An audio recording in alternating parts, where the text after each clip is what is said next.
Welcome to horror studio. सारा एक college student थी और सारा को भूत प्रेत जिन जिन्नात इन सब चीज़ों पर बिल्कुल भी विश्वास नहीं था।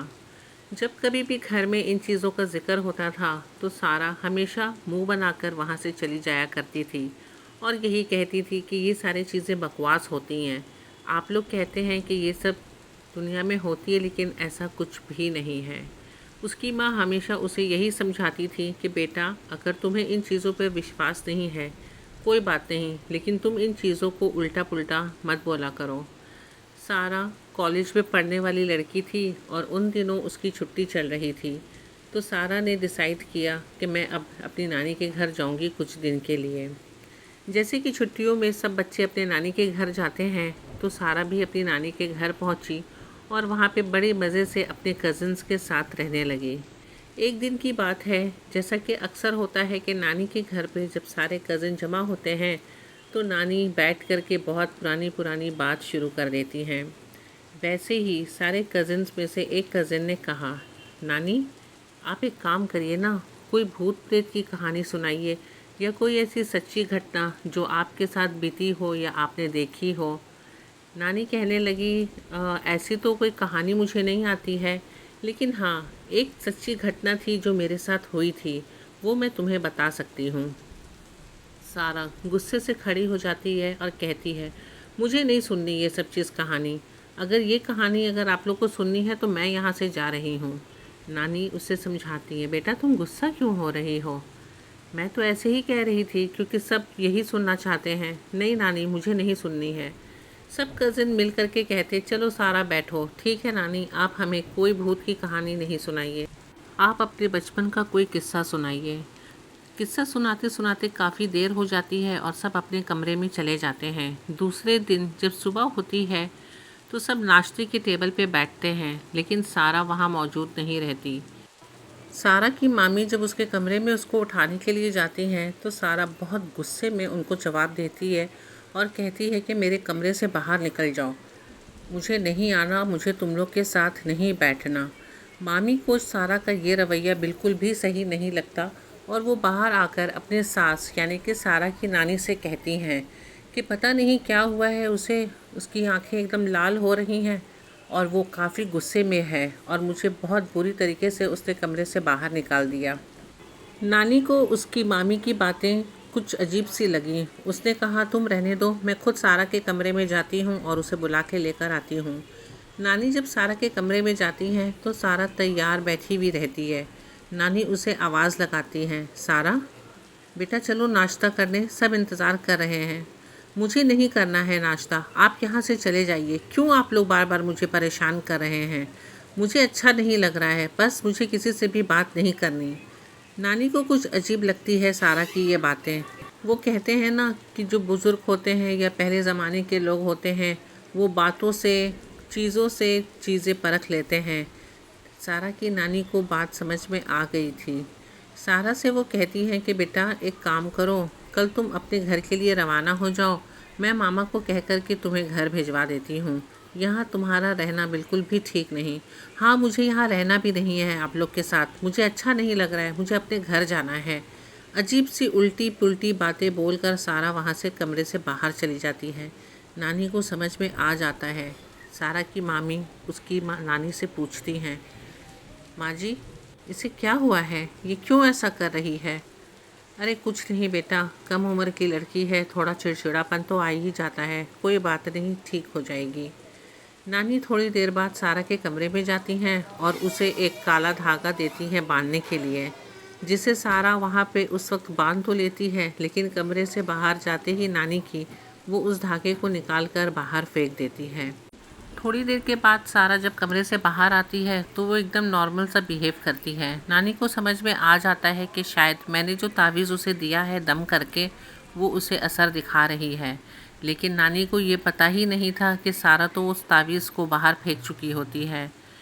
सब खाने खा करके अपने अपने कमरे में सो जाते हैं। दूसरे दिन सारा के मामा उसे ले करके उसके घर जाते हैं छोड़ने के लिए। ट्रेन का सफ़र रहता है, थोड़ा वक्त लग जाता है, लेकिन शाम होते ही सारा अपने घर पहुंच जाती है। घर पहुंचते ही सारा का व्यवहार बिल्कुल वैसे ही रहता है जैसे वो अपनी नानी के घर में रहती है।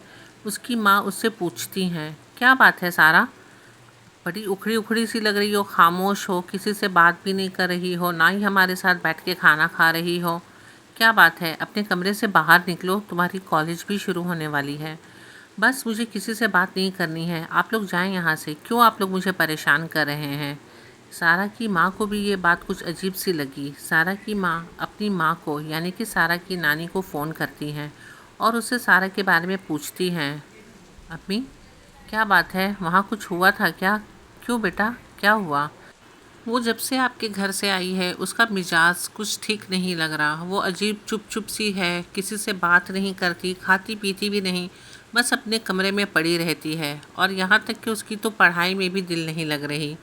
नहीं, यहाँ तो कोई ऐसी बात नहीं हुई थी, यहाँ पे तो वो बिल्कुल भी ठीक थी। अच्छा, तुम एक काम करो, देखो मैंने उसे एक ताबीज़ दिया था, क्या उसने पहना हुआ है? ठीक है अम्मी, मैं आपको बाद में फ़ोन करती हूँ। ये कहकर सारा की अम्मी फ़ोन रख देती हैं। लेकिन काम में मशरूफ़ होने की वजह से उनके जहन से उतर जाता है कि वो सारा को जाके चेक करें कि उसकी नानी ने उसे ताबीज़ दिया था तो वो पहनी है या नहीं।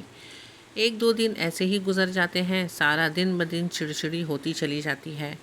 सारा के अब्बू उसे कहते हैं, बेटा मुझे कुछ ठीक नहीं लग रहा है, तुम बहुत ही गुस्से वाली हो गई हो, तुम तो ऐसी नहीं थी। हाँ, मैं ऐसी नहीं थी, अब हो गई हूँ। सारा के अब्बू को भी ये सब बातें कुछ अजीब सी लग रही थी। सारा के चचा जो कि काफ़ी इल्म वाले थे, उन्हें इन सब चीज़ों का काफ़ी नॉलेज था। सारा के अब्बू उससे कहते हैं कि कल हम तुम्हारे चचा के घर की तरफ चलेंगे। लेकिन सारा कहती है, वहाँ जाने की क्या ज़रूरत है? अरे ज़रूरत क्यों नहीं, मेरा भाई का घर है और काफ़ी दिन हो गया हमें मिले हुए। तुम सुबह तैयार रहना, नाश्ता के बाद हम वहीं चलेंगे। ठीक है अब्बू। ये कह के सारा अपने कमरे में चली जाती है। थोड़ी बेचैनी तो उसे होती है। उसी वक्त सारा दरूद शरीफ और बहुत ऐसी दुआएं पढ़ना शुरू करती है। वो मन ही मन में सोचती है कि अचानक से चचा के घर जाने के बात सुनकर मेरा मन क्यों इतना घबराने लगा। वो नमाज़ पढ़ने लगती है और दुआएं पढ़ने लगती है। उसके बाद उसकी आंख लग जाती है। दूसरे दिन सुबह होते ही नाश्ते के बाद सारा और उसके अब्बू उसके चचा के घर जाते हैं। जैसे कि पहले ही सारा के अब्बू ने रात को उसके चचा को फ़ोन करके सारी बातें बता दी थी कि वो सारा के सामने इन बातों का जिक्र ना करें। चचा के घर पहुंचते ही सारा वहां चुपचाप बैठी रहती है और अपने चचा को देखती रहती है। उसके चचा देखकर उसे काफ़ी कुछ समझ जाते हैं और सारा से पूछते हैं, बेटा काफ़ी दिन के बाद तुमसे मुलाकात हुई है, कैसी हो, कैसी है तुम्हारी तबीयत? तुम्हें देख के तो नहीं लग रहा कि तुम शांत हो, मुझे जैसा महसूस हो रहा है कि तुम बहुत बेचैन हो। बस सारा उनकी बातें सुनकर रोना शुरू कर देती है और वो कहती है, चचा आपको ये सब चीज़ें कैसे पता? मैं काफ़ी दिन से बहुत ही परेशान हूँ, मुझे बहुत घबराहट होती है, मुझे बहुत बेचैनी होती है। मैं जब से नानी के घर से आई हूँ मुझे ऐसा महसूस होता है कि मेरे साथ कोई है जो मेरे साथ साथ चलता है लेकिन मुझे दिखाई नहीं देता। मुझे बहुत खौफ आता है, मुझे अकेले में बहुत ज़्यादा ही डर लगता है। उसके चचा मुस्कुराते हुए उससे कहते हैं, मुझे पता है बेटा, लेकिन तुम घबराओ मत। बस तुम मुझे एक चीज़ बताओ कि तुम्हारे साथ क्या कुछ ऐसा हादसा हुआ था जिससे तुम डर गई थी? वो कहती है, नहीं चचा, ऐसा तो कोई हादसा मेरे साथ नहीं हुआ। नहीं, कुछ तो तुम्हारे साथ ज़रूर हुआ है। तुम अपने जहन पे ज़ोर डालो, मैं जब तक नमाज़ पढ़कर आता हूँ। ये कहकर उसके चचा और उसके अब्बू नमाज़ पढ़ने चले जाते हैं। सारा अपने चचा के कमरे में अकेली बैठी सोचती है कि ऐसी कौन सी चीज़ है जो मेरे साथ हुई थी जिसकी वजह से मैं डर गई थी। और सोचते सोचते सारा की आँख लग जाती है। जब उसकी आँख लगती है तो उसे ख्वाब में वही मंज़र दिखता है जो असल में उसके साथ हुई थी उसकी नानी के घर जाने के वक्त। सारा ट्रेन से जब अपनी नानी के घर जा रही थी तो उस कंपार्टमेंट में सिर्फ दो लोग थे। एक बूढ़ी औरत थी और सारा थी। जबकि थोड़ी देर के बाद वहाँ एक बेहद ही नहायत ही खूबसूरत शख्स आकर के बैठ जाता है और जिसकी नज़र सारा पे ही रहती है। वो एक टकटकी लगाकर सारा को देखता रहता है। सारा शुरू से ही मुंह फट मिजाज की रहती है तो वो उस लड़के से कहती है कि ऐसे क्या देख रहे हो, तुम्हें ज़रा सा भी शर्म नहीं है कि तुम दूसरी लड़की को इस तरीके से देख रहे हो, वो अपनी नज़रें झुका लेता है, लेकिन कुछ भी अपनी ज़ुबान से नहीं कहता। थोड़ी देर के बाद स्टेशन पे जाके ट्रेन रुकती है, तो वहाँ पर एक सामान बेचने एक बुढ़िया आती है, जो कि ठीक सारा के सामने खिड़की पर उसके चेहरे के पास आकर खड़ी हो जाती है। सारा अपनी आँख बनकर थोड़ी देर के लिए सो रही होती है। अचानक से बुढ़िया की आवाज़ देने पर वो डर कर उठ जाती है और उस बुढ़िया के ऊपर सारा बहुत ही ख़राब से बरस जाती है, यानी कि अपना गुस्सा। वो बुढ़िया को बहुत कुछ उल्टा सीधा बोलती है। ये सुनते ही बुढ़िया के चेहरे का रंग बिल्कुल बदल जाता है। वो एक काफ़ी भयानक शक्ल में आ जाती है। इससे पहले कि बुढ़िया सारा के ऊपर हमला करती, वो खूबसूरत शख्स वहाँ बैठा हुआ वो बुढ़िया को काबू कर लेता है और उसे ट्रेन के नीचे उतारते हुए कहता है, आप यहाँ से चले जाइए, वरना आपके साथ कुछ बुरा हो जाएगा। वो बुढ़िया वहाँ से चली जाती है और उस स्टेशन से ट्रेन आगे की तरफ चलने लगती है। वो लड़का सारा से कहता है कि मुझे पता था कि तुम्हारे साथ कुछ गलत होने वाला है, इसीलिए शायद ऊपर वाले ने मुझे भेजा था यहाँ तुम्हारी मदद करने के लिए। लेकिन सारा को ये सब चीज़ें कहाँ समझ में आ रही थी।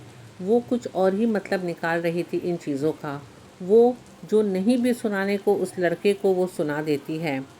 उसके साथ बैठी दूसरी औरत वो चुपचाप हर चीज़ को देखती हैं।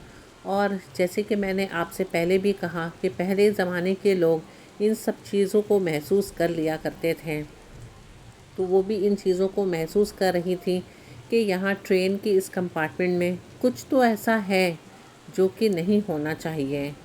खैर, रात बीत जाती है। सुबह होते ही सारा अपने मामा के स्टेशन पे उतर जाती है, जहाँ उसके मामा उसे लेकर उसकी नानी के घर चले जाते हैं। बस थोड़ी ही देर में सारा डरते हुए उठ जाती है, जैसे कि ये एक ख्वाब था, लेकिन ये ख्वाब नहीं, एक हकीकत था।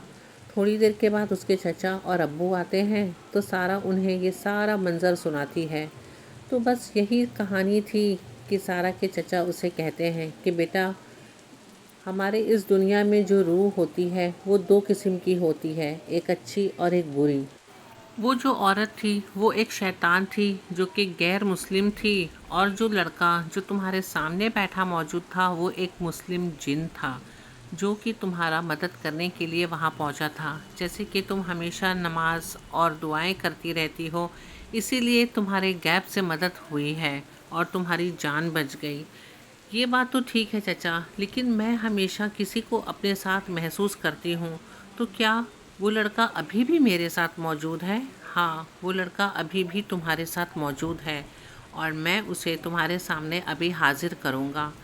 सारा और उसके अब्बू वहीं बैठे रहते हैं। करीबन आधा घंटा का वक्त गुजर जाता है और चचा कुछ पढ़ते रहते हैं।